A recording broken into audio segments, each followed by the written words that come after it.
Entonces,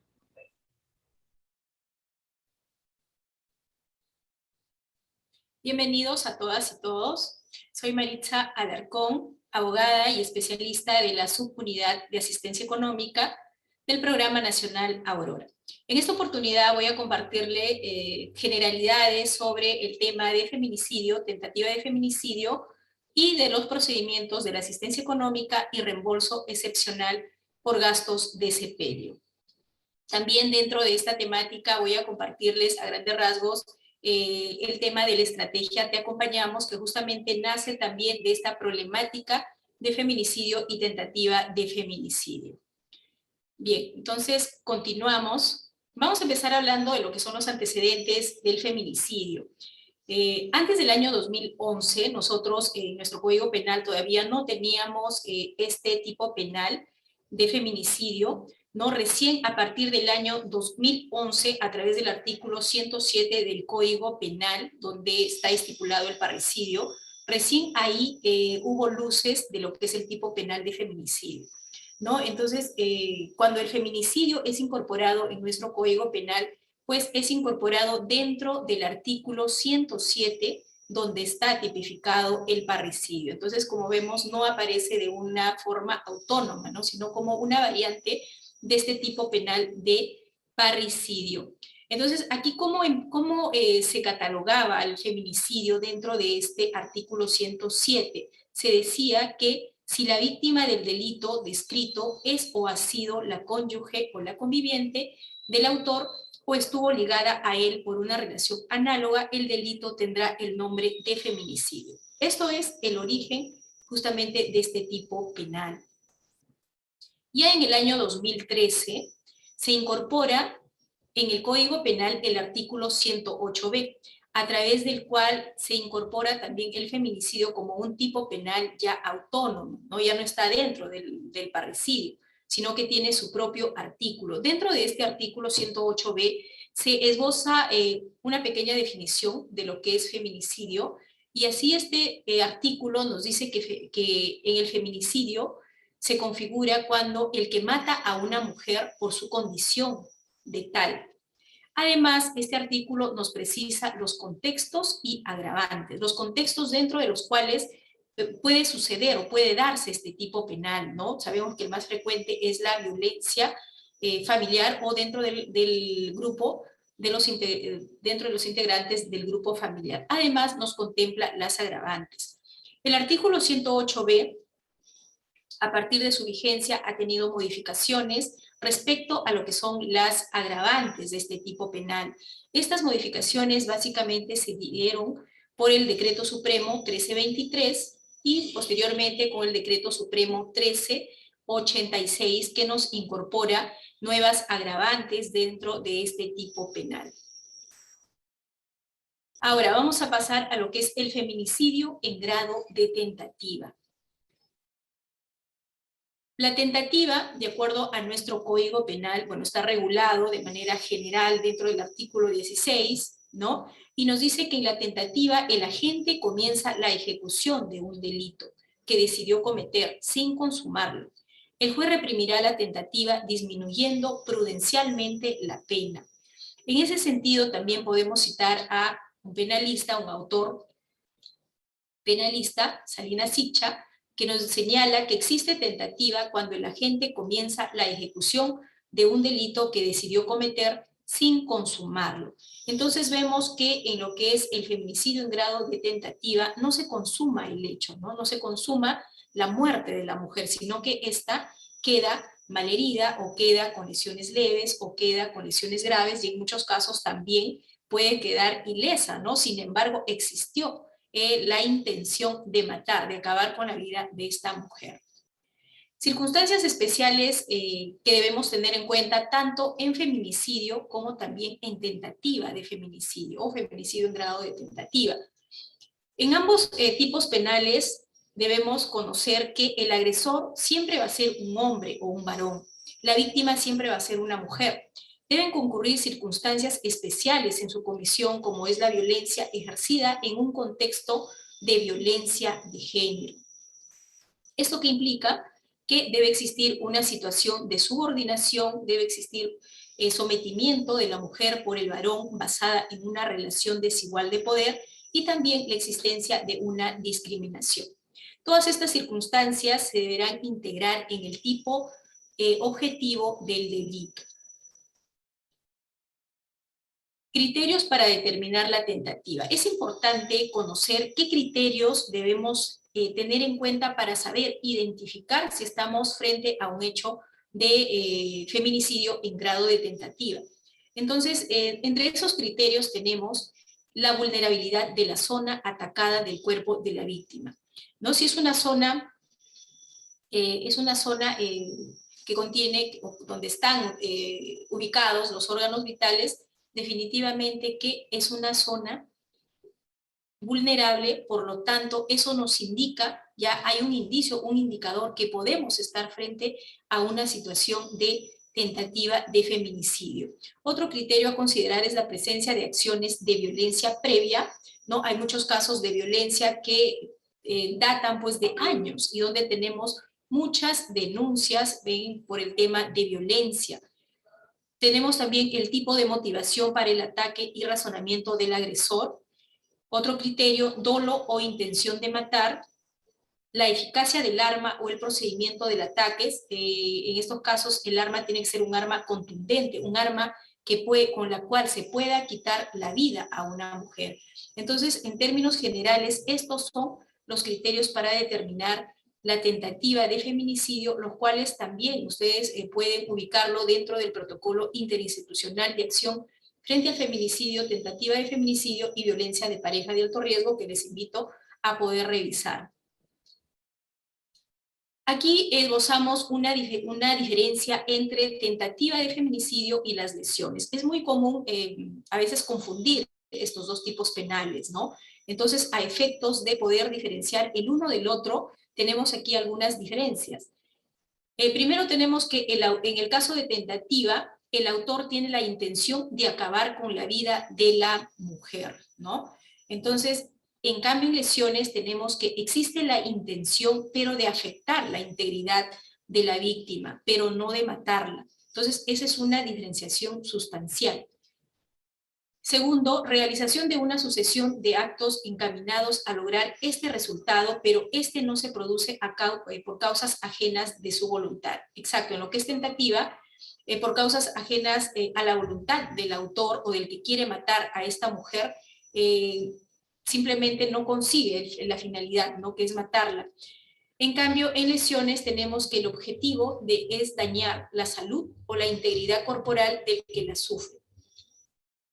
Como tercera diferencia en lo que es tentativa, tenemos que el bien jurídico protegido es la vida, en cambio en lesiones el bien jurídico protegido es la salud y la integridad física y mental de la mujer. Aspectos procesales en el delito de feminicidio y feminicidio en grado de tentativa. En cuanto a los aspectos procesales, aquí es importante conocer y tener en cuenta que sucedido un hecho de feminicidio o de tentativa de feminicidio, esto nos conlleva ¿a qué? A interponer 3 tipos de denuncias o iniciar 3 tipos de proceso, ¿no? Entonces, el más conocido que todos de repente ya dominamos es el tema del proceso penal por feminicidio o tentativa de feminicidio. Pero, sin embargo, también estos hechos de tentativa y de feminicidio nos va a conllevar, tal vez en la mayoría de casos, a interponer denuncia por violencia física, psicológica u otro tipo de violencia, ¿no? Que hayan sufrido las víctimas indirectas de feminicidio o feminicidio en grado de tentativa.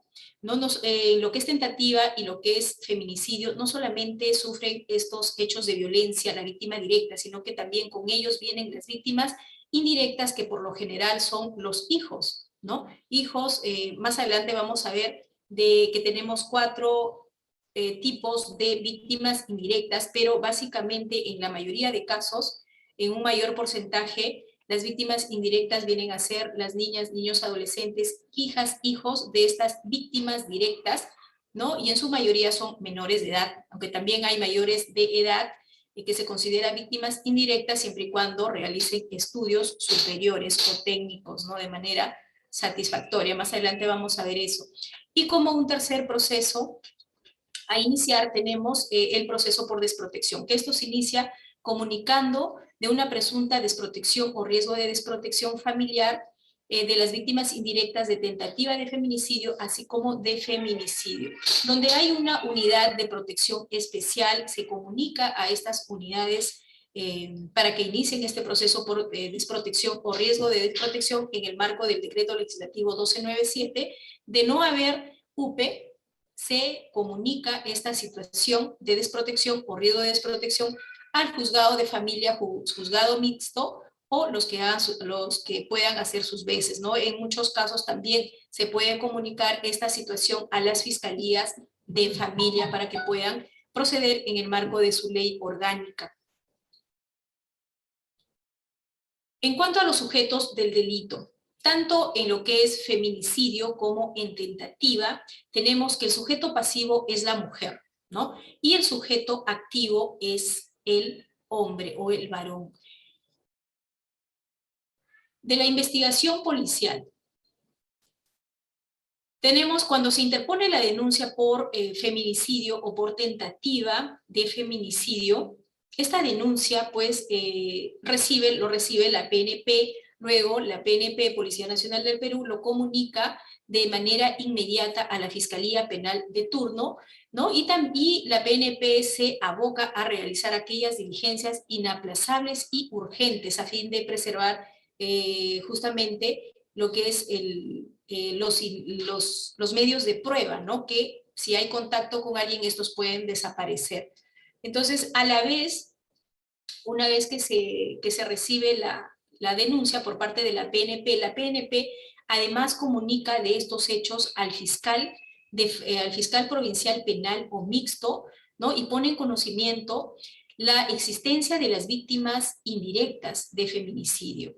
A la vez tiene que poner en conocimiento este juzgado, este fiscal mixto lo pone en conocimiento al juzgado de familia y a la UPE, para que, como decía anteriormente, inicie el proceso de desprotección o riesgo de desprotección.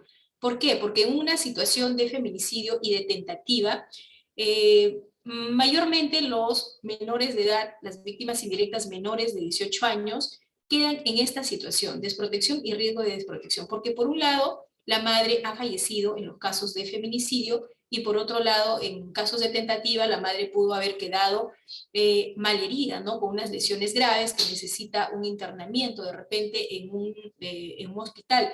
Entonces eso conlleva a que estos niños, niñas o adolescentes queden sin una persona responsable para su cuidado. Y peor, cuando se trata, y en la mayoría de los casos las estadísticas nos lo dicen, cuando el agresor es el padre de estos niños, niñas y adolescentes, ¿no? Entonces, en esos casos es mucho más complicado su cuidado y protección por parte de la madre o padre porque ya no está, ¿no? La madre ha fallecido y el padre en la mayoría de casos ya está con una prisión preventiva. Entonces es importante no olvidar de la comunicación de estos casos al juzgado de familia o a la UPE o también juzgados mixtos o fiscalías. Y en este marco es que debe proceder no solamente la persona de manera directa, que es familiar de estas víctimas indirectas, o de repente la fiscalía mixta, de acuerdo a lo que nos establece el protocolo interinstitucional de feminicidio, tentativa de feminicidio y violencia de pareja de alto riesgo,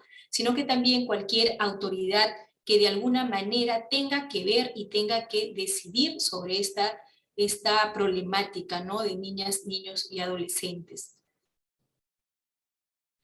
Bien, terminado lo que es las generalidades de lo que es feminicidio y tentativa de feminicidio, les comento que esta problemática nos ha conllevado a establecer de repente establecer a nivel de política de Estado muchas normas y con ellos muchas estrategias a fin de poder trabajar esta problemática, que no solamente se dirige a ver el tema de la víctima directa de feminicidio, de tentativa de feminicidio, sino que también se está viendo llegar mucho más allá, es decir, también trabajar por las víctimas indirectas de estos dos tipos penales.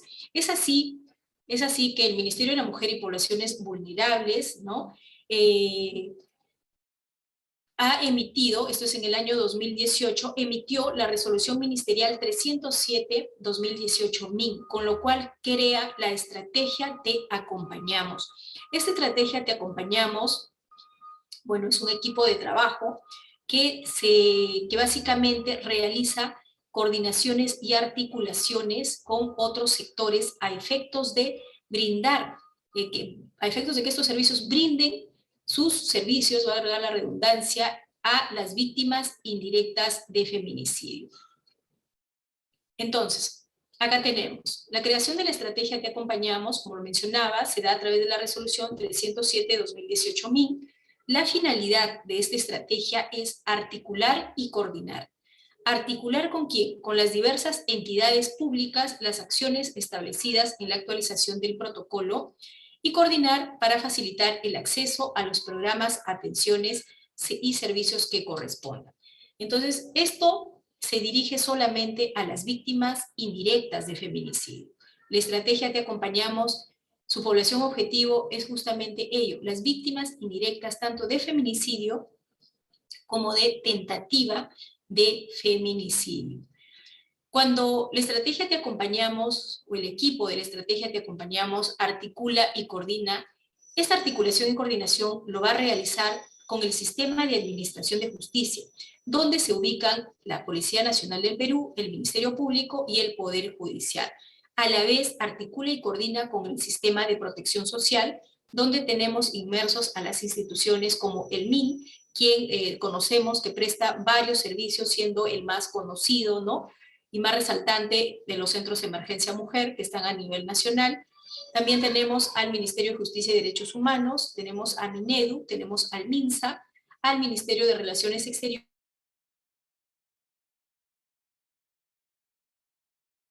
supervisor en este caso. La estrategia que acompañamos tiene dos objetivos, ¿no? Uno, garantizar los derechos de las víctimas indirectas de feminicidio y tentativa de feminicidio, y segundo, coordinar con las entidades públicas para facilitar el acceso a los programas y atenciones y servicios que correspondan. Entonces, las víctimas indirectas deberían estar atendidos por cada una de las instituciones, tanto de justicia como de protección social que veíamos. Por cada uno de ellos deben estar atendidos, y en caso de las instituciones de protección social, que acá lo tenemos, estas en la mayoría de casos brindan servicios, brindan atenciones, tienen programas dirigidos a estas víctimas indirectas. Entonces es ahí donde también ellos deben empezar a actuar, y es por eso que la estrategia Te Acompañamos coordina con ellos para que puedan dar atención a estas víctimas indirectas. En cuanto a la población objetivo de la estrategia Te Acompañamos, tenemos a las niñas, niños y adolescentes, hijos, hijas de las víctimas directas. Tenemos a las niñas, niños también dependientes de esta víctima indirecta. En muchos casos, no solamente las niñas, niños, adolescentes, hijos de la víctima directa resultan afectados, sino otras niñas, niños y adolescentes que, no siendo hijos, pero que están al cuidado de esta víctima indirecta, también son afectados, ¿no? Entonces, ese es el primer grupo de víctimas indirectas. Un segundo grupo de víctimas indirectas tenemos los hijos, hijas mayores de edad, dependientes de las víctimas directas que se encuentren cursando estudios técnicos o universitarios. Un tercer grupo está constituido por las personas con discapacidad dependientes de las víctimas directas, y el cuarto grupo conformado por las personas adultas mayores dependientes de las víctimas directas. Esto es tanto en feminicidio como tentativa de feminicidio, ¿no? Entonces, la población objetivo son estos cuatro grupos. Ahora, el tema del feminicidio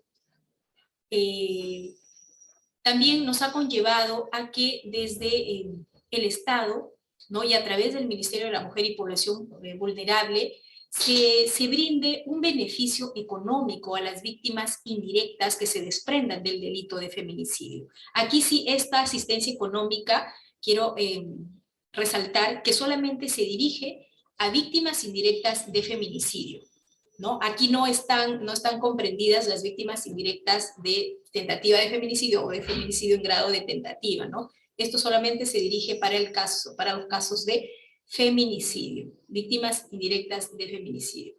Entonces vamos viendo respecto a la asistencia económica, que este es un procedimiento administrativo que también está a cargo del Programa Nacional Aurora a través de lo que es la subunidad de asistencia económica, ¿no? Esta asistencia económica les comento que fue establecida a través del decreto de urgencia 005-2020, recién desde el año pasado la tenemos, ¿no? Luego, este decreto de urgencia pues establece una asistencia económica para contribuir a la protección social y desarrollo integral de las víctimas indirectas de feminicidio.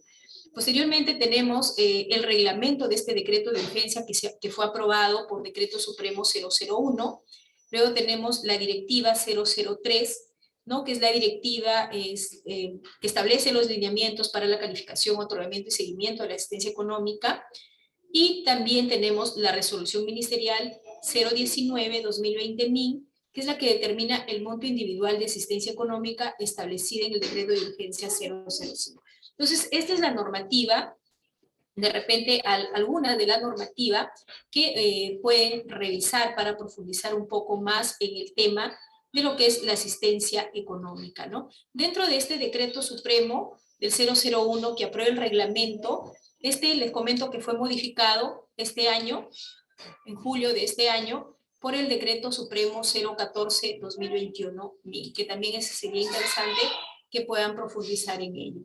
Ahora, ¿qué es la asistencia económica?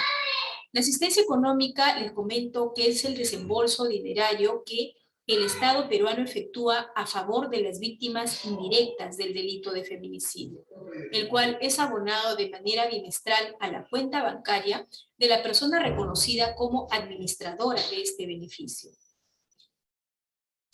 La asistencia económica tiene características, ¿no? Entre ellas tenemos que es individual, es única e individual, es de periodicidad bimestral, es decir, que esta asistencia económica se abona cada 2 meses, no es heredable, no está sujeto al pago de devengados, está dirigida a fines específicos, claro, porque la asistencia económica solamente se dirige para temas de salud, temas de educación, entre otros que ustedes van a poder revisar en la normativa que hemos citado precedentemente. Otra característica es que es inembargable y es incompatible con la entrega de cualquier subsidio o prestación económica y no está sujeta a la afectación de tributo alguno. Personas beneficiarias de la asistencia económica, aquí tenemos a 3 grupos de víctimas indirectas. Entonces, entre ellas, personas beneficiarias, tenemos a toda niña, niño, adolescente que han perdido a su madre a causa de un feminicidio. También están las personas mayores de 18 años de edad que se encuentran realizando estudios satisfactoriamente y han perdido a su madre a causa de un feminicidio. Y también están comprendidas las personas con discapacidad moderada o severa que haya dependido económicamente y estado bajo el cuidado de la víctima de feminicidio. La presentación de la solicitud para la asistencia económica, ¿no? ¿Dónde pueden solicitar esta asistencia económica? Pues lo presentan ante esta asistencia económica o la solicitud de la asistencia económica, lo pueden presentar las personas en mesa de partes de la sede central del Programa Nacional Aurora, a través de los centros de emergencia mujer a nivel nacional y también a través del correo electrónico mesadepartesvirtual@aurora.gov.pe, ¿no? Que esto es la mesa de partes virtual del Programa Nacional Aurora. Ahora, recibida esta solicitud de asistencia económica es a través del Programa Nacional Aurora, es derivada a la subunidad de asistencia económica, quien ya desarrolla el proceso administrativo de esta asistencia económica. Dentro de este proceso administrativo se desarrolla el procedimiento de revisión y calificación, conformación del expediente para el otorgamiento, el pago del otorgamiento de la asistencia económica y el procedimiento de seguimiento y monitoreo de esta asistencia económica. Bien, ahora les voy a compartir respecto al reembolso excepcional por gastos de sepelio. Este reembolso excepcional por gastos de sepelio también nace justamente de esta problemática de feminicidio y es aprobado a través de la directiva 005-2020 MIN Aurora. Ahora, ¿qué es este reembolso? ¿No? ¿O qué es esta prestación económica excepcional de sepelio? Nos dice que es el valor monetario que se le reconoce excepcionalmente a la persona solicitante por concepto del pago del sepelio de las víctimas de feminicidio y víctimas colaterales. Víctima de feminicidio es la mujer asesinada cuyo homicidio viene siendo investigado o ha sido calificado como delito de feminicidio. Una víctima colateral es toda persona, independientemente de su género, edad o parentesco con la víctima de feminicidio o del presunto autor de la comisión del delito de feminicidio, que haya perdido la vida como consecuencia del hecho de feminicidio. Los criterios para la cobertura excepcional. Existen dos criterios que nos establece la Directiva 005-2020 MIN. Estos criterios son que la víctima de feminicidio y las víctimas colaterales no cuenten con cobertura para gastos de sepelio a través de un seguro público o privado. Y el segundo criterio es que la víctima o las víctimas colaterales se encuentren en situación de pobreza o pobreza extrema. Cumpliendo con estos dos criterios, ¿no? Se advierte de antemano si la persona solicitante califica o de repente no califica para poder iniciarle el proceso de este reembolso excepcional por gastos de sepelio que ha hecho por una persona que ha sido víctima de feminicidio o víctima colateral de este hecho. La presentación de la solicitud de reembolso por excepcional por gastos de sepelio, tan igual como en el caso de la asistencia económica, esta solicitud se puede presentar en mesa de partes de la sede central del Programa Nacional Aurora, a través de los CEN más cercanos a nivel nacional, y también a través de mesa de partes virtual, que es este correo, ¿no? mesadepartesvirtual@aurora.gov.pe.